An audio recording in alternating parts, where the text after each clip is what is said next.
Em nome do Pai, do Filho e do Espírito Santo. Amém. Que Nosso Senhor e Nosso Senhor Jesus Cristo possam suprir as deficiências em minha exposição. Então, meus caros, se inscrevam no canal, curtam o vídeo, ativem o sininho, rezem por mim, vejam os lançamentos da editora Assunta, link na descrição. E hoje vamos à 23ª aula de nosso curso de Teologia Cético-Mística. Faz 11 dias que não temos novas aulas. A razão é que para esta eu tive que me preparar mais. Hoje trataremos dos inimigos da salvação, a dizer, a carne, o mundo e o demônio.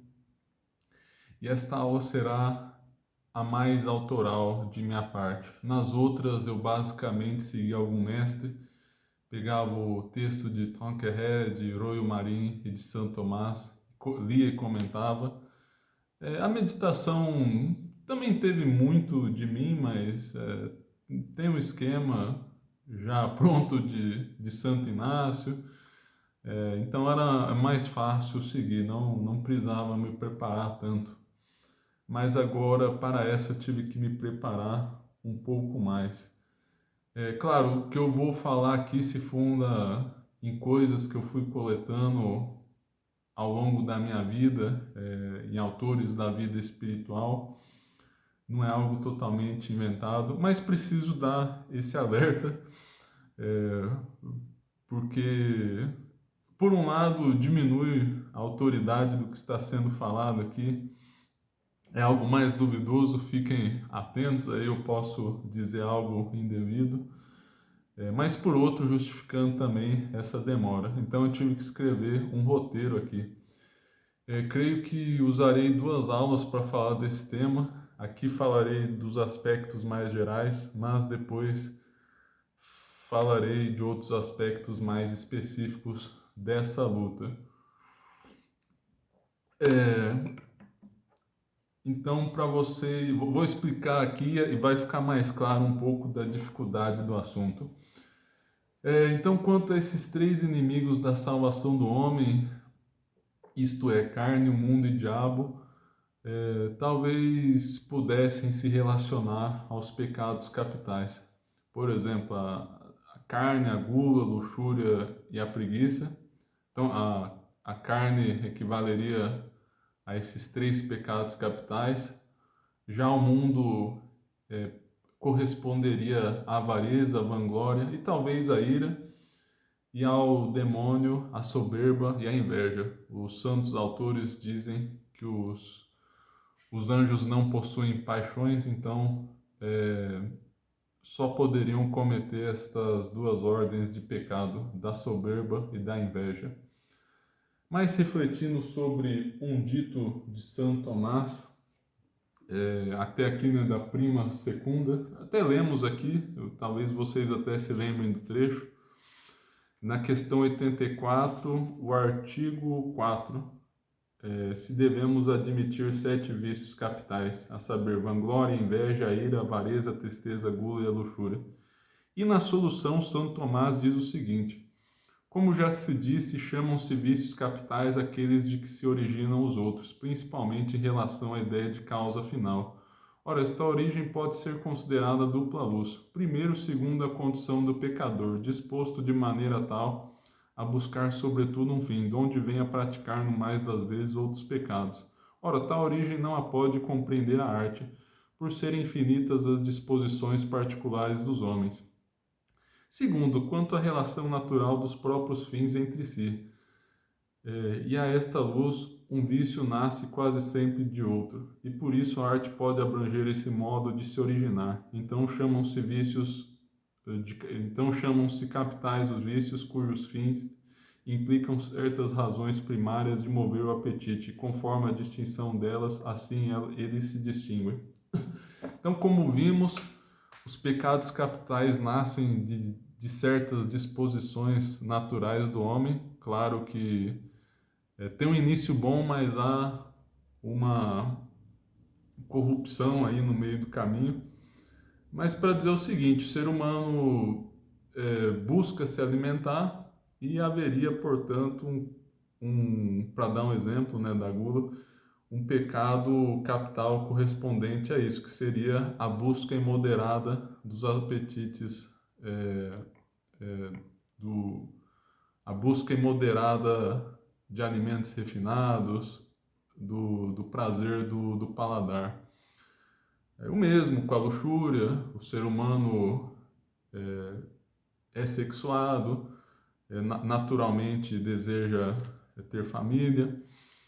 Então, isso está inscrito no homem e é um apetite natural dele. E o pecado capital se aproveitaria dessa disposição natural muito geral. Porém, São Tomás diz que é uma dupla luz, do modo que se originam pecados um dos outros. Primeiro, segundo a condição do pecador, disposto de maneira tal a buscar sobretudo um fim, de onde vem a praticar no mais das vezes outros pecados. Então, segundo a condição do pecador. E, ora, tal origem não a pode compreender a arte, por ser infinitas as disposições particulares do homem. Então, qual que é o ponto aqui? Creio que, no meu ver, São Tomás não diz isso, mas eu penso que a carne, o mundo e o demônio correspondem a essas disposições do homem, a essas condições particulares que, de certa maneira, podem se multiplicar ao infinito. Então, seriam coisas que vão muito além dos pecados capitais, se bem que, como já falamos, de certo modo, às vezes correspondem a eles. E claro, parece uma contradição, fala disposições infinitas, mas aí tentamos organizar no mundo, na carne e no demônio. Mas essa unidade é muito mais tênue. Lembrando, na filosofia tomista, a unidade é dita de modo análogo. Então, há várias espécies de unidade. Um exemplo que vem à mente por exemplo, unidades de sociedades. A unidade da igreja temos por princípio que unifica tudo, é o Cristo, Deus, mas nos centramos em algo positivo. Já a unidade do inferno, dos inimigos da igreja, é uma unidade negativa. A única coisa que eles têm em comum é que odeiam a Deus e aqueles que amam a Deus. Então veja que é um tipo de unidade muito diferente. Às vezes falamos assim, nossa, parece que os inimigos da igreja se unem muito mais do que a própria igreja. Na verdade, é porque não é uma unidade propriamente falando. Eles estão juntos para destruir. É muito mais difícil você montar um projeto para construir. A igreja tá construindo o projeto da obra de Deus, né? Então, são unidades em sentidos diversos. Quando eles devem conviver entre si, os inimigos da igreja, eles começam a brigar, porque não há verdadeiramente amor entre eles. Então, esse até é um tópico interessante a se meditar e até, de certa maneira, se incluiria no que vamos tratar daqui a pouco. E que muitas vezes pensamos que o mal tem até mais unidade que o bem, mas isso daí é uma coisa enganosa, né? Quando refletimos no significado aí da unidade, vemos que a unidade deles é muito mais tênue. Então, para dizer o seguinte, que há vários modos de unidade, vários tipos de todo, enfim. Hoje, por exemplo, solenidade da Santíssima Trindade, são três pessoas num único Deus, Deus unitrino, o maior mistério da Igreja e de Deus. É, e a Santíssima Trindade é o que há de mais uno entre todos os seres. A seguir vem a união hipostática do Filho, da pessoa do Filho, com a natureza humana do Cristo, lembrando uma única pessoa, duas naturezas. Então, os teólogos dizem que essa é a segunda coisa mais una de todas. Aí depois, a união da Virgem Maria com Deus. Então, veja que há vários níveis de unidade, vários graus. E enfim, para dizer o seguinte, o mundo, a carne e o demônio são tendências mais gerais. Eu gosto de usar a palavra etérea para esse tipo de caso. É quando é algo muito difícil de você agarrar, assim, porque é realmente muito volátil. Não digo nem abstrato. Se fosse abstrato, seria mais fácil delimitar. Então eu gosto da palavra etéreo.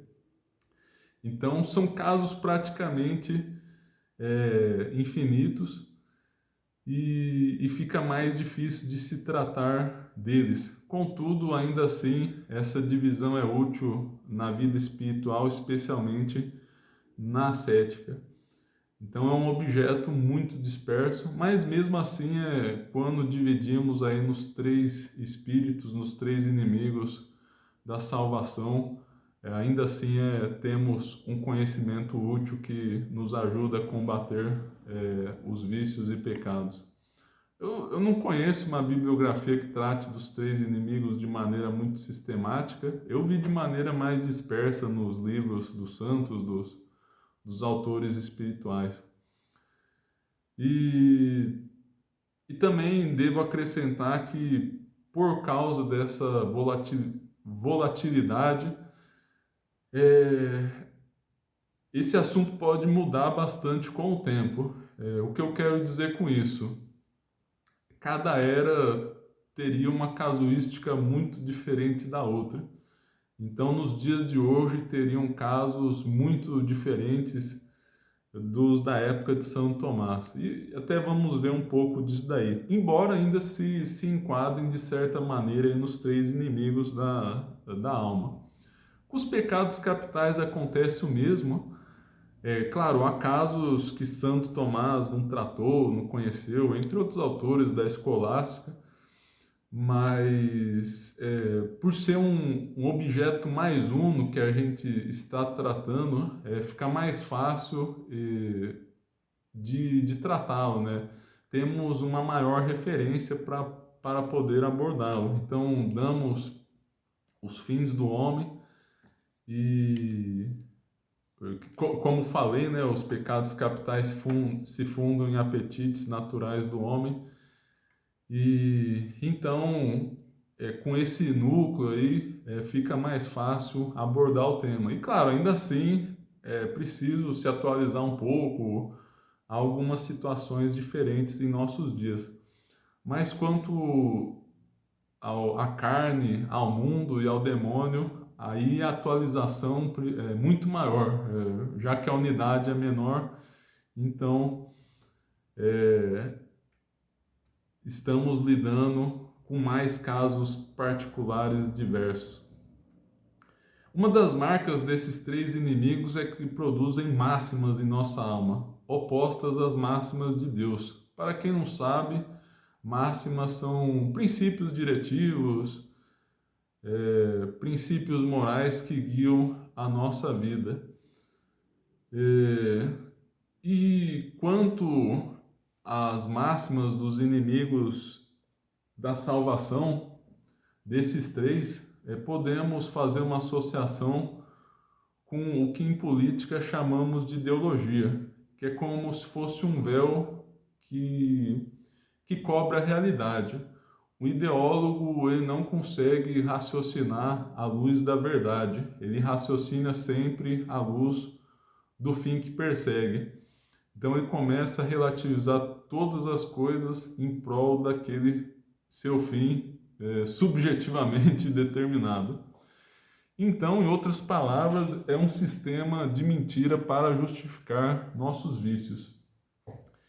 E creio que no tópico da mortificação esse é um dos aspectos mais importantes e não tão tratado. Se bem que em razão das dificuldades já tratadas, é realmente difícil sistematizar isso. Então, poderíamos escrever tratados e mais tratados, até em vários níveis de filosofia, teologia, para tratar dessas ideologias e coisas que justificam os nossos vícios. Por exemplo, vou dar um exemplo aqui da luxúria. Devemos obviamente, nos prevenir de ocasiões próximas ou não tanto de pecado, ou seja, se sabemos que vamos cair no pecado, sei lá, de adultério, estando a sós com uma mulher, então não fique a sós com uma mulher. Já falei aqui que na ascética não só se busca vencer os pecados graves, mas também os veniais. Então, mesmo que a pessoa não caia em pecado mortal, evitar todo tipo de... claro, já falamos que nos atos venéreos a matéria é sempre grave, mas a pessoa busca na via ascética, busca até mesmo vencer aqueles atos imperfeitos, sem total consentimento ou sem total conhecimento.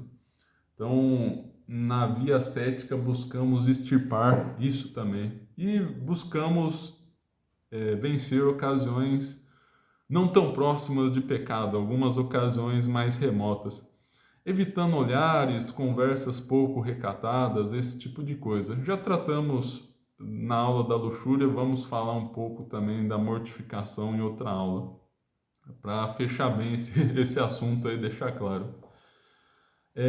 Contudo, na nossa cultura há todo um sistema que torna isso mais difícil. Vou dar um exemplo e vocês vão entender melhor. E temos que ir trabalhando contra essas mentiras que vão se impregnando no nosso coração.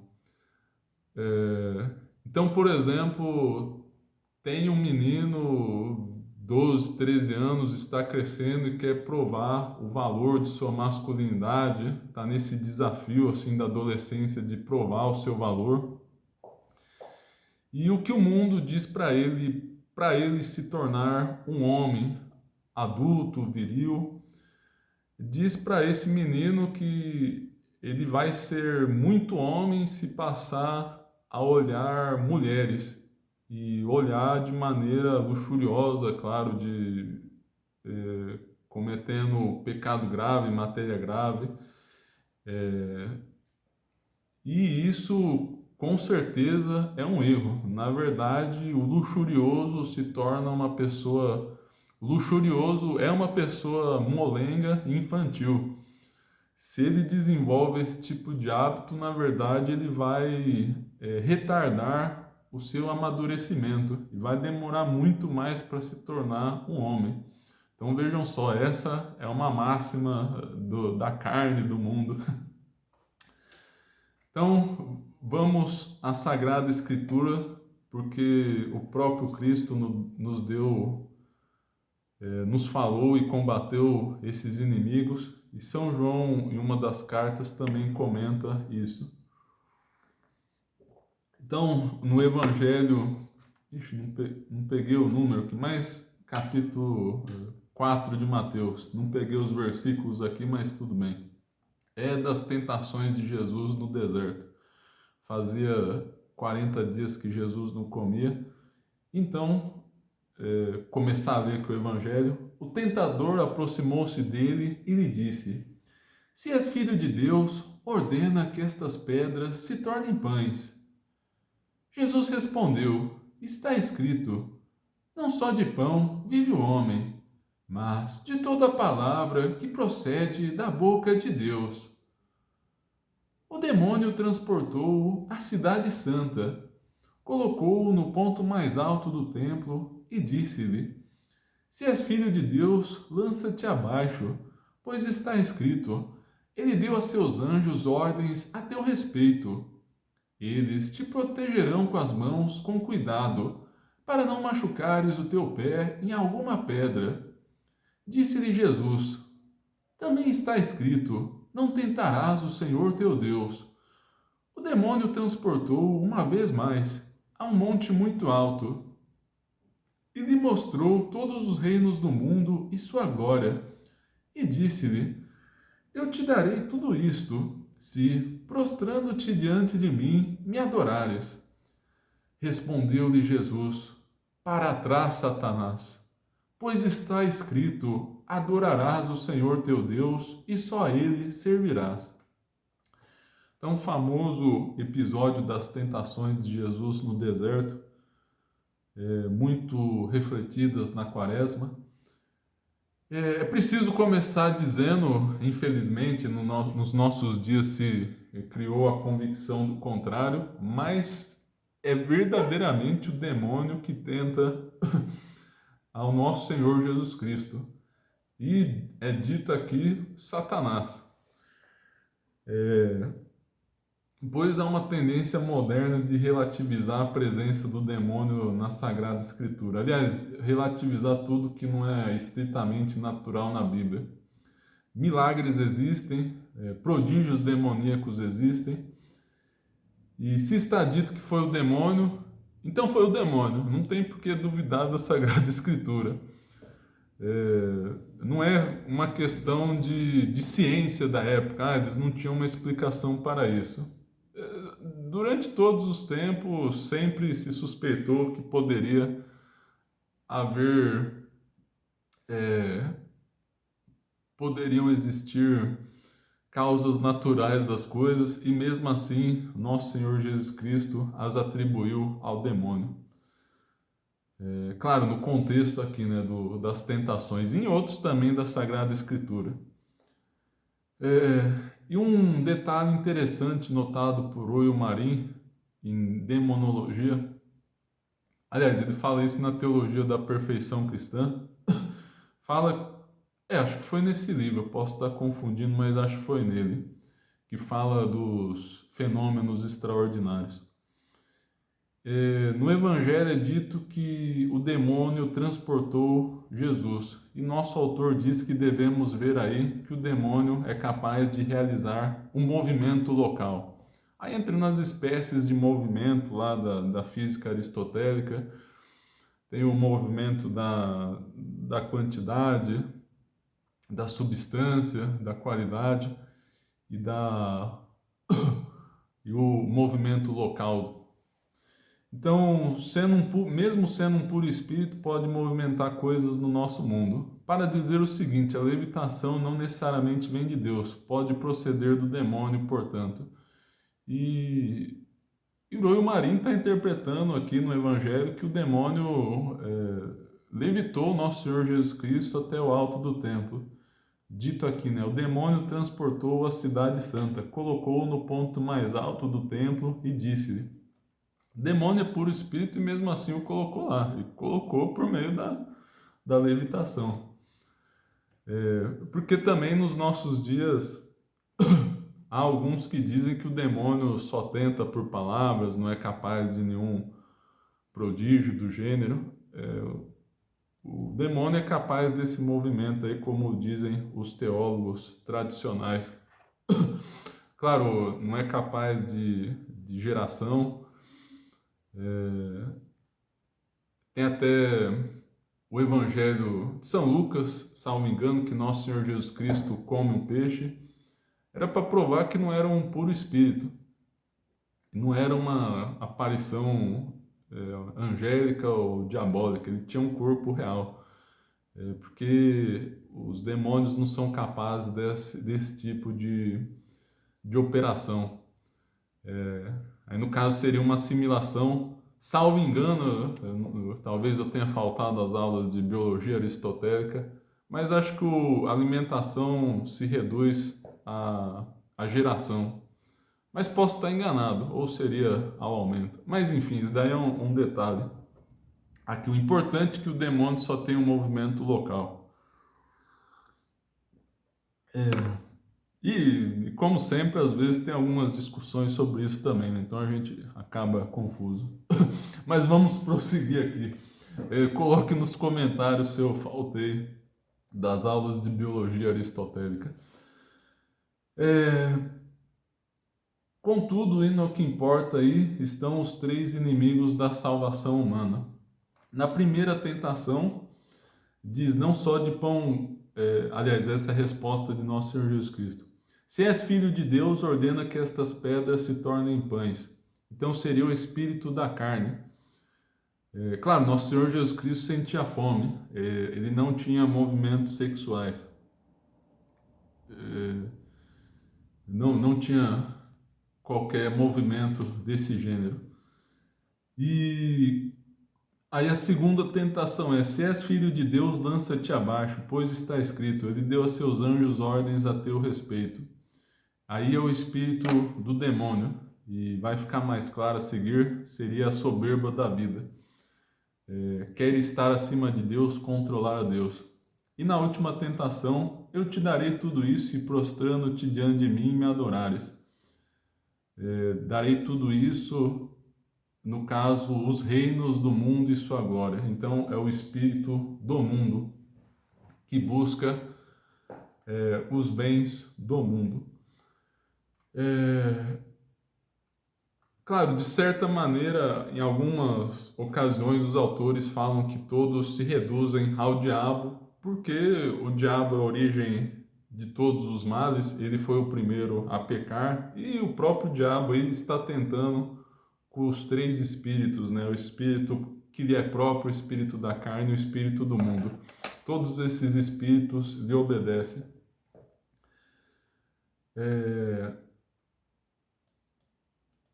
Então, mesmo se valendo da Sagrada Escritura, o demônio faz a luz com a intenção de tentar com esses três espíritos, a dizer, a carne, o mundo e o demônio.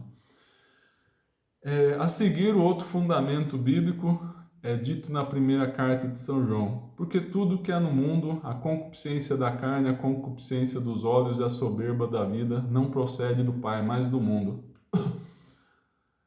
E a seguir diz: o mundo passa com as suas concupiscências, mas quem cumpre a vontade de Deus permanece eternamente.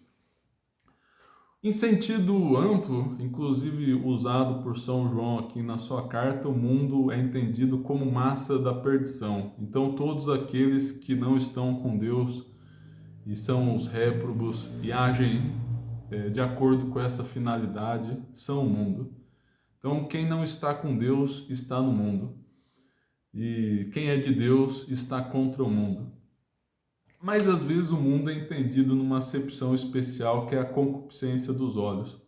Isso nos autores espirituais, ou seja, o desejo de riquezas e de honrarias.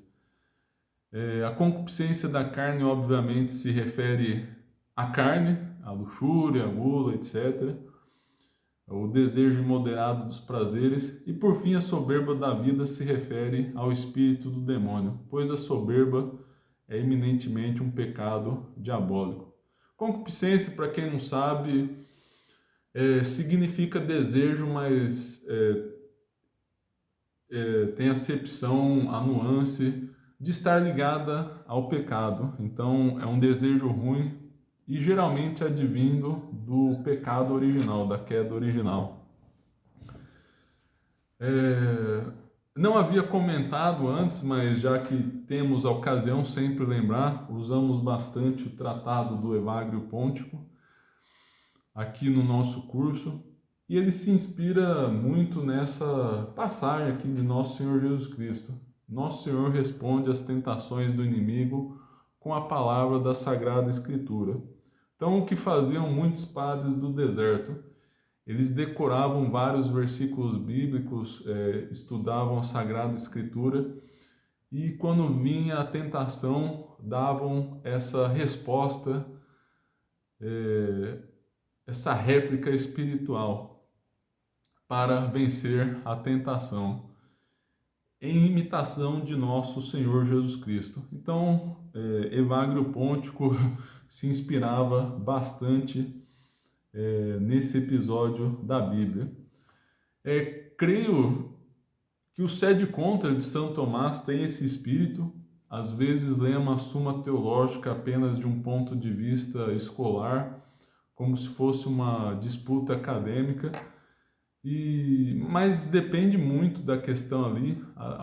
As questões que viemos tratando aqui até dos pecados capitais são coisas mais abertas à discussão. Vimos que alguns autores discordam uns dos outros, autores mesmo teólogos respeitados, se bem que isso lá na era patrística. Hoje em dia eu não sei se alguém tem coragem de duvidar da lista dos pecados capitais, de propor uma outra.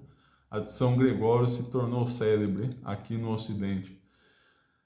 Mas para dizer o seguinte, que essas questões teológicas, dogmáticas, não são apenas escolares para mostrar conhecimento, delas dependem muitas vezes a salvação de nossa alma. Então vem Santo Tomás com sede contra, que seria como se fosse essa resposta espiritual, essa réplica espiritual que nosso Senhor Jesus Cristo deu ao diabo. Muitas vezes ali estamos discutindo e combatendo contra heresias, propriamente falando, contra tentações do demônio. Então, ao meu ver, eu não vi outro autor falando isso, outra pessoa, não vi nenhum autor falando isso, que o sede contra de Santo Tomás tem essa sutileza de fazer a rememoração de nosso Senhor Jesus Cristo respondendo às tentações do demônio. No sede contra, geralmente, vem a autoridade da Sagrada Escritura ou de um santo, às vezes é de um filósofo mesmo, uma questão menos importante, mas são palavras, talvez Santo Tomás teve essa intenção de deixar uma réplica espiritual pronta, de fácil acesso, para que quando viesse a tentação, nós a disséssemos do fundo do nosso coração. Então, seguindo aqui o conteúdo da aula, falamos de São João, que o mundo às vezes é interpretado em sentido amplo. Falamos da concupiscência, expliquei concupiscência da carne e dos olhos. A dos olhos é a busca de riquezas e de honrarias, de poder.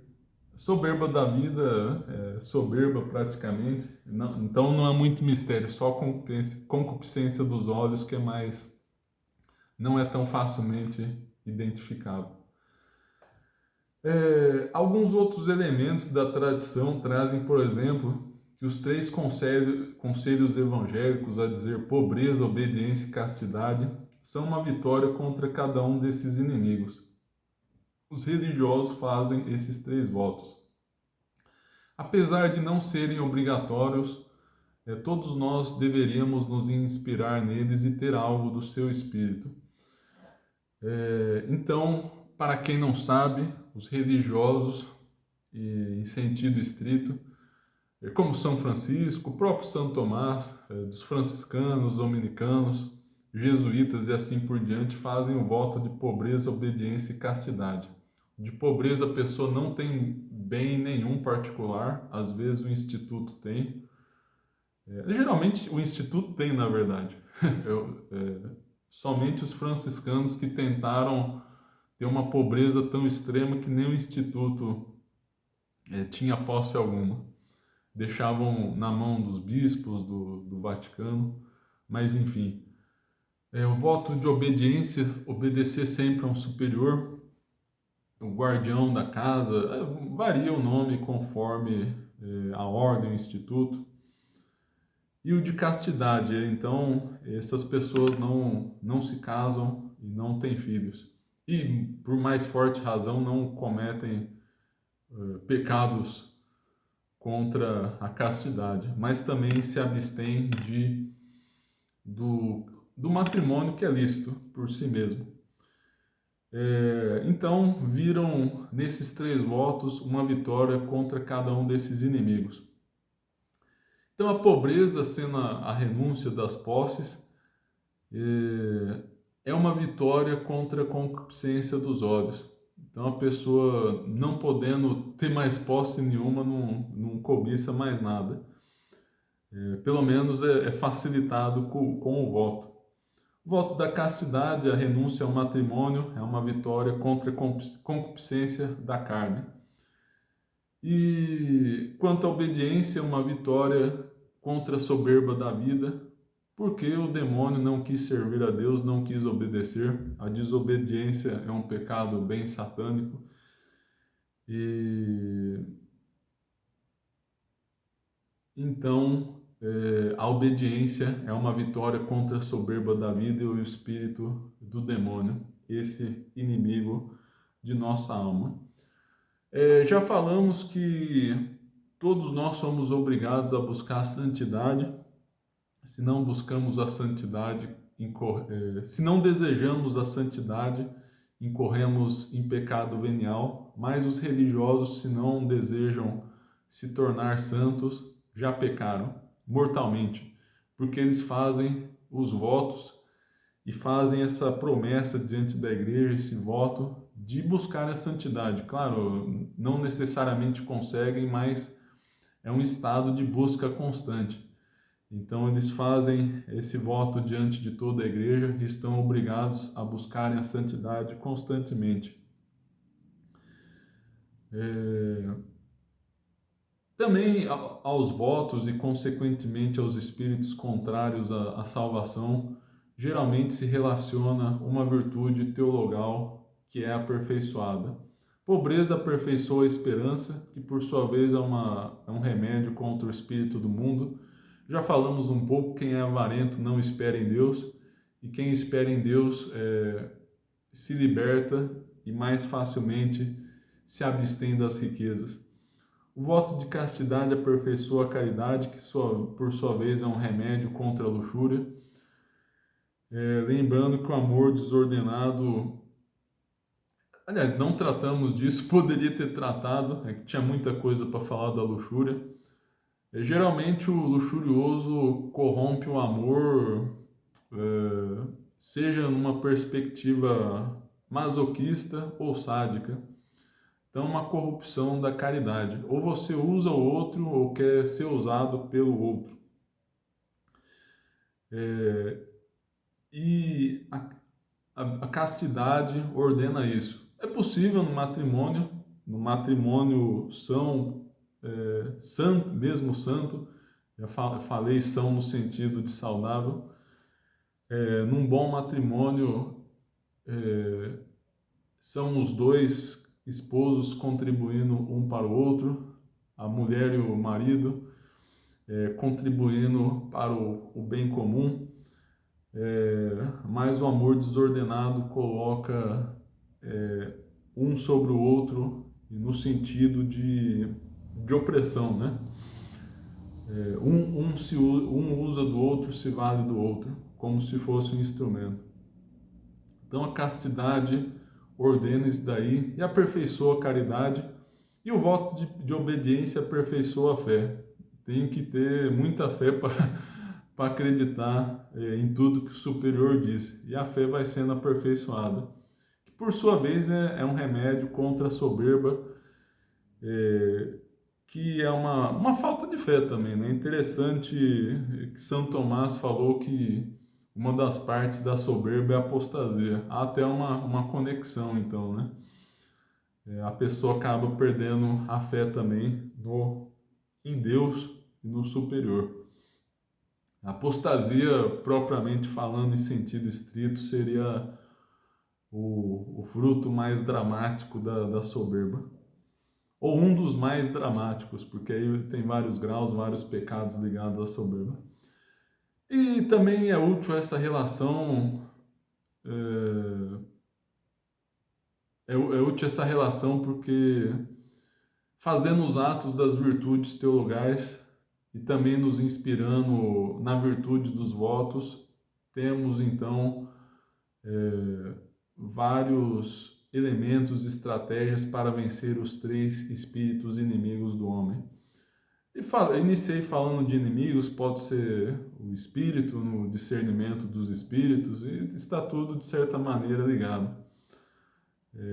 São os inimigos da salvação, os três espíritos contrários a Deus, enfim, várias maneiras de falar da mesma coisa. Outra relação ainda é quanto aos três arcanjos.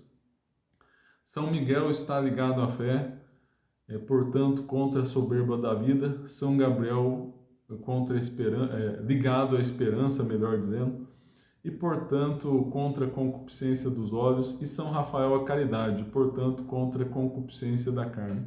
São Rafael, lembrando que ele apareceu no livro de Tobias,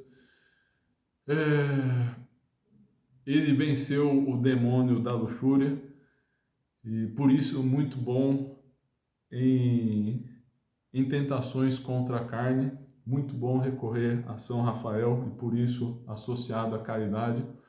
São Miguel, lembrado por ter enfrentado Satanás pela sua fé em Deus, sua obediência, então por isso excelente contra a soberba, sua invocação é excelente nesses casos, e também para um aprofundamento na fé. São Gabriel, de certa maneira, é o que sobra, talvez seja a relação mais obscura dos três, mas relacionado à esperança, até que tem um bom motivo, que ele é muito ligado ao mistério da encarnação de Nosso Senhor Jesus Cristo, que ele anuncia a encarnação de Nosso Senhor, a Nossa Senhora, e a encarnação, como muito bem explorou a espiritualidade franciscana, é um testemunho da pobreza de Nosso Senhor Jesus Cristo.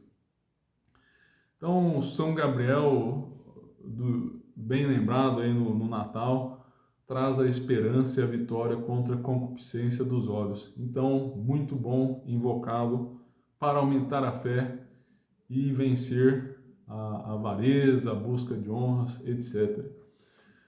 Então é isso, meus caros, essa foi a aula mais geral desses três inimigos. Na próxima tratarei de algumas máximas do mundo propriamente falando, algumas máximas da carne.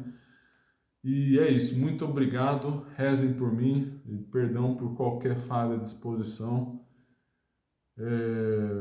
e até a próxima. Se inscrevam no canal, curtam, ativem o sininho, como vocês já sabem. Em nome do Pai, do Filho e do Espírito Santo. Amém.